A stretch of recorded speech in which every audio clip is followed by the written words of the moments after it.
रघुकुल रीति सदा चली आई, प्राण जाए पर वचन न जाई। राम सिया राम जय जय राम।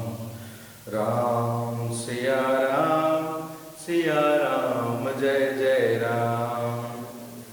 सर्वेभ्यः नमो नमः। राजकीय अभिनव इंटर कॉलेज आराध्य लाइन वाराणसीतः संस्कृत अध्यापकः अहं सौरभपाण्डेयः भवतां सर्वेषां संस्कृतकक्षायां स्वागतं करोमि। यह पंक्तियाँ जो अभी आपने सुनी, जो आपके स्क्रीन पर दिखाई दे रहा है, यह कहाँ से उद्धृत है बताइए आप सब? श्री रामचरितमानस से। रामचरितमानस के लेखक हैं तुलसीदास जी। यह अवधी भाषा में है। इसका मूल ग्रंथ क्या है, किसके आधार पर श्री रामचरितमानस की रचना श्री तुलसीदास जी ने किया है? रामायण के आधार पर। रामायण संस्कृत भाषा में है। रामायण को आदि काव्य कहा गया है क्योंकि संस्कृत ही नहीं अपितु संपूर्ण विश्व साहित्य में सबसे पहले काव्य लेखन की परंपरा का सूत्रपात रामायण के द्वारा ही हुआ है। महर्षि वाल्मीकि ने रामायण को लिखा है।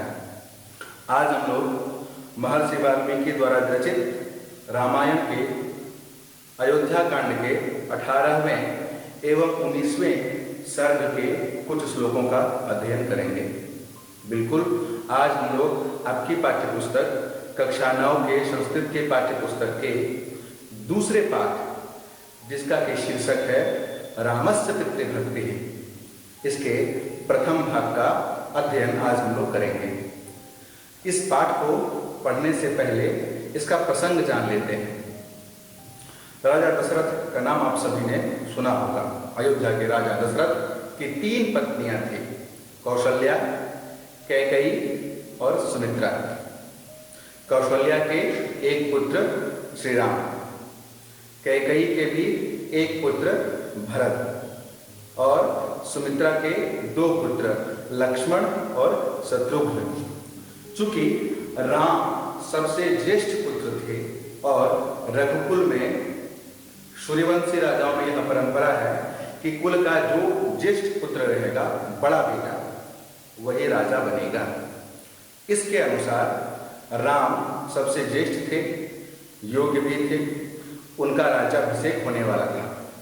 लेकिन उसी समय राज्याभिषेक से पूर्व ही कैकेयी के द्वारा, जो भरत की माता थी, उन्होंने राजा दशरथ से एक दुराग्रह किया। क्या दुराग्रह किया?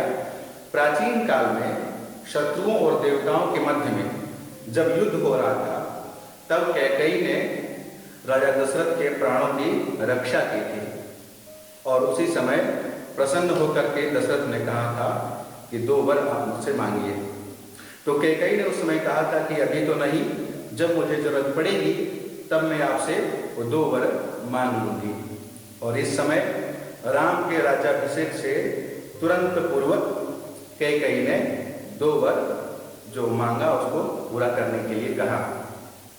जैसे ही कैकेयी ने अपनी मन की इच्छा प्रकट की, राजा दशरथ मूर्छित हो गए, उनकी स्थिति खराब हो गई। और इसी समय राजा दशरथ ने या कैकेयी ने सुमंत को भेजा राम को बुलाने के लिए, क्योंकि जो 2 वर कैकेयी ने मांगा था वो भगवान राम से ही संबंधित था, उन्हीं के कर्तव्य निर्वहन से ही संबंधित था। भगवान राम जैसे ही आते हैं वैसे ही अपने पिता को मूर्छित देखते हैं और कारण पूछते हैं। इस पाठ में हम लोग कौन से 2 वर कैकेयी ने मांगा और राम की क्या प्रतिक्रिया थी, उसके परिणाम स्वरूप क्या क्या घटनाएं घटित हुई, इन सभी के बारे में विस्तृत रूप से अध्ययन करेंगे। इस पाठ को पढ़ने से पहले हम लोग इस पाठ को पढ़ने के बाद क्या ज्ञान प्राप्त करेंगे और उससे हमारा क्या लाभ होगा, यह जान लेते हैं। संस्कृत में एक कहावत है, प्रयोजनमनुद्दिश्य मंदोपि न प्रवर्तते, अर्थात बिना प्रयोजन के, बिना किसी उद्देश्य के कोई मूर्ख भी, मंद भी किसी कार्य को करने के लिए प्रवृत्त नहीं होता है। फिर आप सब तो बुद्धिमान हैं, इस पाठ को क्यों पढ़ना चाहेंगे? क्या उद्देश्य है इस पाठ को पढ़ने के पीछे? सबसे बड़ा उद्देश्य वर्तमान समय में आधुनिक शिक्षा पद्धति के कारण और प्राचीन संस्कृति एवं सभ्यता से विमुखता के कारण सामंजस्य नहीं बैठ रहा है। हम लोग अपनी प्राचीन संस्कृतियों से विमुख हो गए हैं। सामाजिक सौमनस्यता की जगह सामाजिक वैमनस्यता व्यापक रूप से फैल गई है। पिता पुत्र संबंध कैसा होना चाहिए? हमारे प्राचीन धर्म ग्रंथों में आचार्य देवो भव, मातृ देवो भव, पितृ देवो भव कहा गया है, लेकिन आज पिता को वृद्धाश्रम में छोड़ आते हैं लोग। यह सामाजिक दुर्व्यवस्था के पीछे क्या कारण है? और क्या पहले ऐसा था? क्या परिवर्तन की अपेक्षा नहीं है?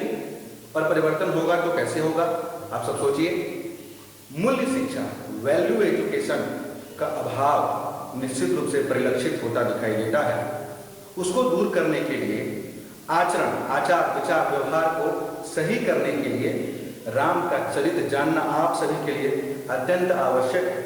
कैसे भगवान राम अपने पिता के लिए समर्पित थे, उनकी एक एक बात, उनकी एक एक आज्ञा भगवान श्री राम के लिए कितनी ज्यादा महत्वपूर्ण थी, यह सब इस कहानी को पढ़ने के पश्चात आप सब सीखेंगे।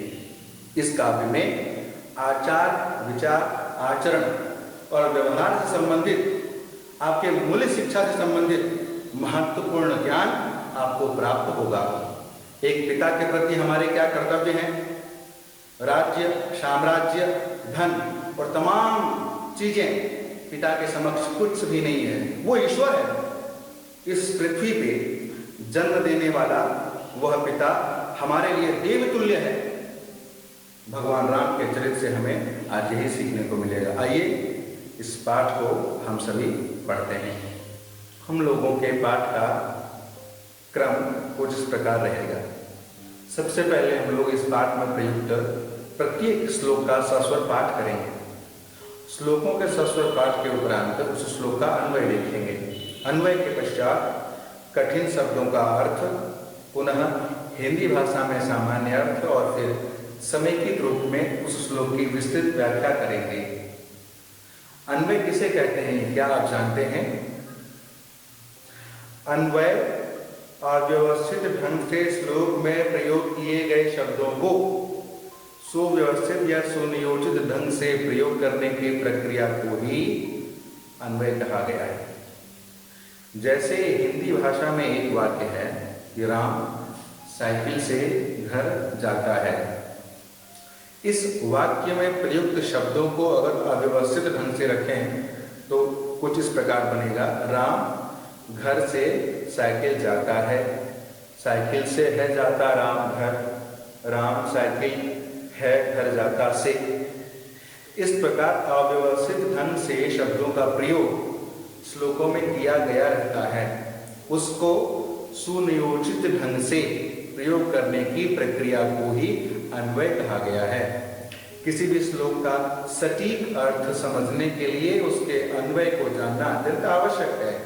इसीलिए सस्वर पाठ के बाद हम लोग सबसे पहले अन्वय को देखते हैं और उसके बाद विस्तृत रूप में उस श्लोक की व्याख्या करेंगे। आइए आगे बढ़ते हैं और इस पाठ का प्रारंभ करते हैं। पहला श्लोक हम सभी सबसे पहले सस्वर पाठ करेंगे। स ददर्शासने रामो निषण्णं पितरं शुभे कैकेय्या सहितं दीनं मुखेन परिशुष्यता। अब इस श्लोक का अन्वय देखिए। सह रामः परिशुष्यता मुखेन दीनं पितरं कैकेय्या सहितं शुभे आसने निषण्णं ददर्श। श्लोक में प्रयुक्त कुछ कठिन शब्दों के अर्थ जैसे निषण्णम अर्थात बैठे हुए और परिशुष्यता अर्थात सूखते हुए। श्लोक का अर्थ इस प्रकार है। उन राम ने सूखे हुए मुख वाले दीन पिता को कैकेयी के साथ आसन पर बैठे देखा। अर्थात राम ने अपने पिता दशरथ को अत्यंत दीनहीन अवस्था में देखा मानसिक कष्ट से उनका मुख सूख रहा था और वे कैकेयी के साथ सुंदर आसन पर विराजमान थे। सुमंत्र के द्वारा जब राम बुलाए गए और वह महल में उपस्थित हुए तो उन्होंने क्या देखा कि उनके पिता का मुख सूख रहा है, वह मूर्छित हो गए हैं और मूर्छित होकर के वह आसन पर पड़े हुए हैं। उनके बगल में कैकेयी बैठी हुई है। तात्पर्य यह है कि थे तो राजा दशरथ अयोध्या के सम्राट नरेश, लेकिन कैकेयी के द्वारा वर मांगने के पश्चात उनकी स्थिति अत्यंत दीनहीन हो गई थी। उनका मुख सूख गया था, वो एकदम दुखी अवस्था को प्राप्त हो चुके थे और इस अवस्था में भगवान राम जैसे ही आए तो उनको देखा और वह राजा दशरथ कैकेयी के साथ सुंदर सैया पर आसन पर विराजमान है, बैठे हुए हैं। यह देख करके राम ने क्या किया, अग्रिम श्लोक में देखिए। श पितुश्चरणौ पूर्वमभिवाद्य विनीतवत् ततो ववन्दे चरणौ कैकेय्याः सुसमाहितः। अब इस श्लोक का अन्वय देखिए। सुसमाहितः भूत्वा सः पूर्वं विनीतवत् पितुः चरणौ अभिवाद्य ततः कैकेय्याः चरणौ ववन्दे। श्लोक में प्रयुक्त कुछ कठिन शब्दों के अर्थ देखिए। अभिवाद्य अभिवादन करके, विनीतवत विनम्र भाव से, ततः उसके बाद, ववन्दे प्रणाम किया, सुसमाहितः अर्थात अत्यंत। अब इस श्लोक का अर्थ देखिए। अत्यधिक एकनिष्ठ होकर श्री राम ने पहले अत्यंत विनीत भाव के साथ पिता दशरथ के चरणों में प्रणाम करके उसके बाद कैकेयी के चरणों में प्रणाम किया। देवतुल्य अपने पिता की इतनी विकट स्थिति देख करके किसी भी सामर्थ्यवान पुरुष के मानसिक स्थिति को कष्ट पहुंचता है निश्चित रूप से। लेकिन उस समय भगवान राम ने क्या किया, विनम्रता पूर्वक एकनिष्ठ होकर के सबसे पहले उन्होंने अपने पिता राजा दशरथ को प्रणाम किया और उसके पश्चात उसके बाद राजा दशरथ के पास में बैठी हुई माता कैकेयी को भी विनम्रता पूर्वक उनका भी अभिवादन किया, उनको भी प्रणाम किया। अर्थात वो विचलित अंदर से तो थे, लेकिन फिर भी उन्होंने अपने आचरण, अपना विचार और अपने व्यवहार को वो नहीं भूले और उन्होंने सबसे पहले पिता को और उसके पश्चात माता कैकेयी को अत्यंत विनम्रता पूर्वक प्रणाम किया। उसके बाद क्या हुआ, आगे देखिए। तीसरा श्लोक। रामेत्युक्त्वा तु वचनं वाष्पपर्याकुले क्षणः शशाक नृपतिर्दीनो नेक्षितुं नाभिभाषितुम्। इस श्लोक का अन्वय देखिए। वाष्पपर्याकुले क्षणः दीनः नृपतिः राम इति वचनम् उक्त्वा न ईक्षितुं न च अभिभाषितुं शशाक। काठिन्य निवारण में कुछ कठिन शब्दों के अर्थ देखिए। वाष्पपर्याकुले क्षणः अर्थात आंसुओं से व्याकुल नेत्रों वाले, ईक्षितुम देखने के लिए और अभिभाषितुम अर्थात बोलने के लिए। इस श्लोक का अर्थ देखिए। आंसुओं से व्याकुल नेत्रों वाले अत्यंत दुखी दशरथ राम इस एक शब्द को कहकर न तो देख सके और न बोल सके, अर्थात अत्यधिक दुखी राजा दशरथ के नेत्र आंसुओं से भरे हुए थे।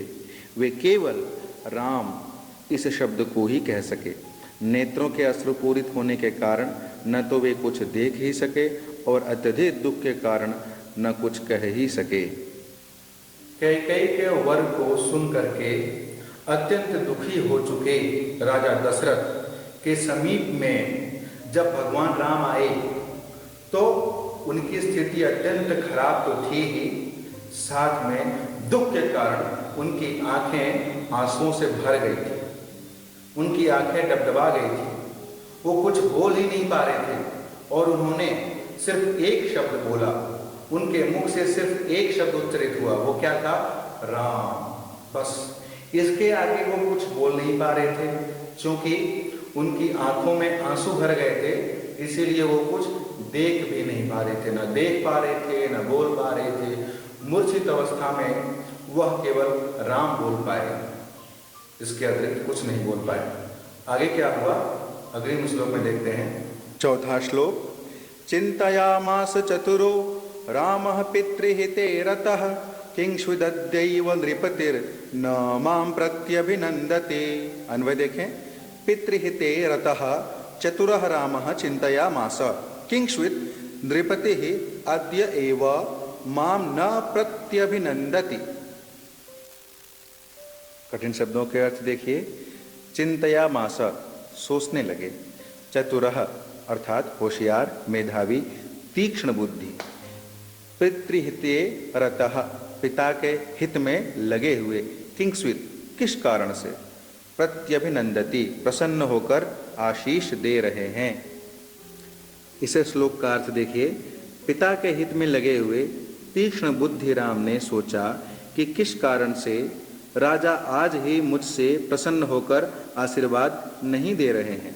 तात्पर्य यह है कि जब भी राम अपने पिता राजा दशरथ को प्रणाम करते थे तो वे सदैव उन्हें आशीर्वाद दिया करते थे। केवल आज ही ऐसा नहीं हुआ। यह देखकर मेधावी राम, जो हमेशा पिता की हित चिंता में लगे रहते थे, सोचने के लिए विवश हो गए कि ऐसा क्यों हुआ।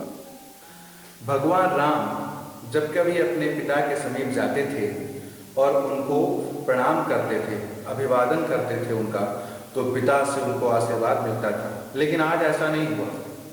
भगवान राम आए, उन्होंने प्रणाम भी किया, लेकिन पिता से आशीर्वाद नहीं मिला। यह देख करके राम अत्यंत चिंतित हो गए कि आज ऐसा क्या हुआ। हमेशा पिता की सेवा में लीन रहने वाले कार्य कुशल मर्यादा पुरुषोत्तम भगवान राम अपने पिता के द्वारा जब उनको आशीर्वाद नहीं मिला तब वह अत्यंत चिंतित हो गए कि हमेशा तो आशीर्वाद मिलता था मुझे पिता से, आज ऐसा क्या हो गया कि पिता ने मुझे आशीर्वाद नहीं दिया। देवतुल्य पिता से आशीर्वाद नहीं मिलने के कारण राम अत्यंत विचलित हो गए। और उसके पश्चात क्या हुआ अग्रिम श्लोक में देखिए। पांचवा श्लोक। अन्यदा मां पिता दृष्ट्वा कुपितोऽपि प्रसीदति तस्य मामद्य संप्रेक्ष्य किमायासः प्रवर्तते। अब इस श्लोक का अन्वय देखिए। अन्यदा कुपितः अपि पिता मां दृष्ट्वा प्रसीदति अद्य मां संप्रेक्ष्य तस्य आयासः किम प्रवर्तते। कठिन शब्दों के अर्थ देखिए। अन्यदा किसी दूसरे समय, दृष्ट्वा देखकर, कुपितः अपि क्रोधित होने पर भी, प्रसीदति प्रसन्न होते हैं, संप्रेक्ष्य देखकर, आयासः चित्त क्लेश या दुख, प्रवर्तते प्रारंभ हो रहा है। अर्थ देखिए इस श्लोक का।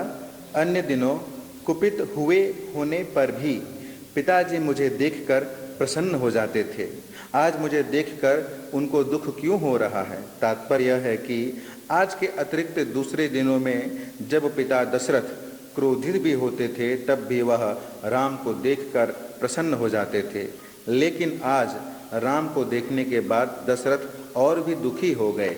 ऐसा क्यों हुआ यह राम समझ नहीं सके। राम पुनः पुनः सोच रहे हैं कि किसी अन्य दिन मैं पिता के समक्ष आता था और ये क्रोधित रहते थे, गुस्से में रहते थे, नाराज रहे, रूठे हुए रहे, फिर भी मुझे देखते ही वो प्रसन्न हो जाते थे। दोनों में पिता पुत्र संबंध बहुत अच्छा था। तो राम इस स्थिति को देख करके सोच रहे हैं कि किसी अन्य दिन अगर पिता क्रोध में भी हों तो मुझे देखकर प्रसन्न हो जाते थे और मुझे आशीर्वाद देते थे, लेकिन आज ऐसा क्या हुआ, कौन सी विकट समस्या आन पड़ी जो हमारे पिता ऐसे मूर्छित पड़े हुए हैं, मुझसे कुछ बोल नहीं रहे हैं, मुझे आशीर्वाद नहीं दे रहे हैं। बार बार राम के मन में यह सब प्रश्न उठ रहा था। देखते हैं आगे क्या होता है। छठा श्लोक देखें। स दीन इव शोकार्तो विषण्णवदनद्युतिः कैकेयीमभिवाद्यैवं रामो वचनमब्रवीत्। अब इस श्लोकान्वय देखिए। दीन इव शोकार्तः विषण्णवदनद्युतिः सह रामः कैकेयीम् अभिवाद्य एवं वचनम अब्रवीत। इस श्लोक के कठिन शब्दों के अर्थ देखिए। शोकार्तः, शोक से व्याकुल, विषण्णवदनद्युतिः, विषाद के कारण मलिन मुख कांति वाले, अभिवाद्यैव, अभिवाद्य धन एव, वृद्धि संधि यहाँ पे हुई है, अभिवाद्यैव अर्थात प्रणाम करते ही, अब्रवीत बोला या कहा। अब इस श्लोक का अर्थ देखिए। दीन दुखी के समान, दुख से पीड़ित, दुख के कारण मलिन मुख कांति वाले उस राम ने कैकेयी को प्रणाम करते ही यह वचन कहा। तात्पर्य यह है कि पिता को दीनहीन अवस्था में मानसिक कष्ट से पीड़ित देखते ही राम की मुख मुद्रा और मानसिक स्थिति भी वैसी ही, अर्थात जैसे पिता की थी वैसी ही हो गई थी। अब इस श्लोक की विस्तृत चर्चा देखिए। भगवान राम अत्यंत धैर्यवान, गुणवान, मर्यादा पुरुषोत्तम, कांतिमान थे, लेकिन अपने पिता को मूर्छित देख करके, पिता के सूखे हुए मुख को, आंसुओं से डबडबाए नेत्र को देख करके उनके चेहरे की भी कांति उड़ गई थी। वो भी दीनहीन की तरह हो गए थे। और दीनहीन अवस्था को प्राप्त कर चुके भगवान राम कैकेयी का अभिवादन करते हैं और उनसे पूछते हैं। क्या पूछते हैं अगले श्लोक में देखिए। 7वां श्लोक। कच्चिन्मया नापराध मज्ञानाद्येन मे पिता कुपितस्तन्ममा चक्ष्व त्वमेवैनं प्रसादय। अब इस श्लोक का अन्वय देखें। कच्चित मया अज्ञानात् न अपराधम ये न मे पिता कुपितः तत् मम आचक्ष्व एनं त्वम एव प्रसादय। अब इस श्लोक में प्रयुक्त कुछ कठिन शब्दों के अर्थ देखिए। कच्चित, क्या कहीं, मया मेरे द्वारा, अपराधम अपराध को या दोष को, आचक्ष्व बताओ, प्रसादय प्रसन्न करो। अब इस श्लोक का अर्थ देखिए। अर्थ, क्या कहीं मैंने अज्ञान के कारण कोई अपराध तो नहीं कर दिया जिससे मेरे पिता मुझ पर क्रुद्ध हो गए? उस कारण को मुझे बताइए और आप ही इनको प्रसन्न करें। अर्थात मेरी जानकारी में तो मुझसे कोई अपराध हुआ नहीं। संभव है कि अनजाने में मुझसे कोई अपराध निश्चित हो गया है जिस कारण पिताजी मेरे ऊपर क्रुद्ध हो गए हैं। अतः आप मुझे मेरा अपराध बताइए और पिताजी को मेरे ऊपर प्रसन्न भी कराइए। यह निवेदन कर रहे हैं भगवान राम कैकेयी से। इस श्लोक की विस्तृत चर्चा आगे देखिए। भगवान राम ने कैकेयी से निवेदन करते हुए पूछा कि कहीं ऐसा तो नहीं कि जाने अनजाने में मुझसे कोई गलती हो गई हो और उसी गलती के कारण मेरे पिता मुझसे रूठ गए हों। हो सकता है मुझे पता न चला हो और अनजाने में मुझसे कहीं चूक हो गई और उसी के कारण मेरे पिता की आज यह स्थिति है। क्या कारण है माता? कैकेयी से भगवान राम प्रश्न पूछ रहे हैं कि जाने अनजाने में अगर मुझसे कहीं गलती हो गई हो माँ, तो मुझे बताइए कि मुझसे क्या गलती हुई और आप ही पिता दशरथ को प्रसन्न कर सकते हैं, उन्हें ठीक कर सकते हैं, उनको मनाइए, उनकी स्थिति को ठीक करिए और अगर मुझसे कोई गलती हो गई हो तो मुझे बताने की कृपा करें। ऐसा भगवान राम निवेदन करते हैं माता कैकेयी से। आज इतना ही बात हम लोग रखते हैं। अभी तक हम लोगों ने पढ़ा कि राजा दशरथ से दुराग्रह के पश्चात जब वो मूर्छित हो जाते हैं तब भगवान राम उनके समीप में आकर के उनको प्रणाम करते हैं, माता कैकेयी को प्रणाम करते हैं और अपने पिता के इस अवस्था का कारण पूछते हैं। और पुनः पुनः भगवान श्री राम माता कैकेयी से निवेदन करते हैं कि वह बताएं ऐसा क्यों हुआ, क्या उनसे कोई गलती हो गई है जिसके कारण उनके पिता की यह स्थिति हो गई है, आखिर ऐसा क्यों हुआ। इस प्रकार भगवान राम अपने पिता के प्रति अपने हृदय में प्रेम जो है उसको प्रकट करते हैं और माता कैकेयी से स्थिति के जानने के लिए, वस्तु स्थिति को जानने के लिए बारंबार निवेदन करते हैं। भगवान राम की प्रार्थना को सुनने के पश्चात माता कैकेयी क्या कहती हैं कि दशरथ की यह स्थिति कैसे हुई, और कैकेयी का प्रत्युत्तर सुनने के पश्चात भगवान राम की क्या प्रतिक्रिया होती है, यह हम लोग इसी पाठ के अगली कड़ी अर्थात दूसरे भाग में पढ़ेंगे। गृह कार्य पे हम लोग थोड़ी चर्चा कर लेते हैं। आज जितना भी श्लोक हम लोगों ने पढ़ा, उन सभी श्लोकों का सस्वर पाठ करने का आप सभी अभ्यास करेंगे। सस्वर पाठ करने के पश्चात सभी श्लोकों के अन्वय को लिखेंगे, कठिन शब्दों के अर्थों को लिखिए और उसके अर्थ को भी समझने का प्रयास करिए। आपके पास पुस्तक उपलब्ध होगा, पुस्तक में श्लोक देखिए और इस वीडियो के माध्यम से इस श्लोक का अन्वय, कठिन निवारण और साथ ही साथ अर्थ को भी समझने का प्रयास करिए। इस प्रकार इस पाठ से यहाँ तक जो हम लोगों ने पढ़ा, उससे जो कुछ भी हम लोगों ने सीखा कि पिता के प्रति हमारा क्या कर्तव्य है, हमारे क्या उत्तरदायित्व हैं, हमें हमेशा उनकी आज्ञा का पालन करना चाहिए, इन सभी बातों को अपने अंदर आत्मसात करने का प्रयास करना चाहिए। न केवल मस्तिष्क में ज्ञान होना ही पर्याप्त है, अपितु उस ज्ञान को इम्प्लीमेंट करना, उसे आत्मसात करना, उसे व्यवहार में ढालना और वह परिलक्षित होकर हमारे समक्ष आए, यह भी अत्यंत महत्वपूर्ण है। आज इतना ही रखते हैं। अग्रिम कक्षा में हम लोग आगे का पाठ पढ़ेंगे। आप सभी का बहुत बहुत धन्यवाद।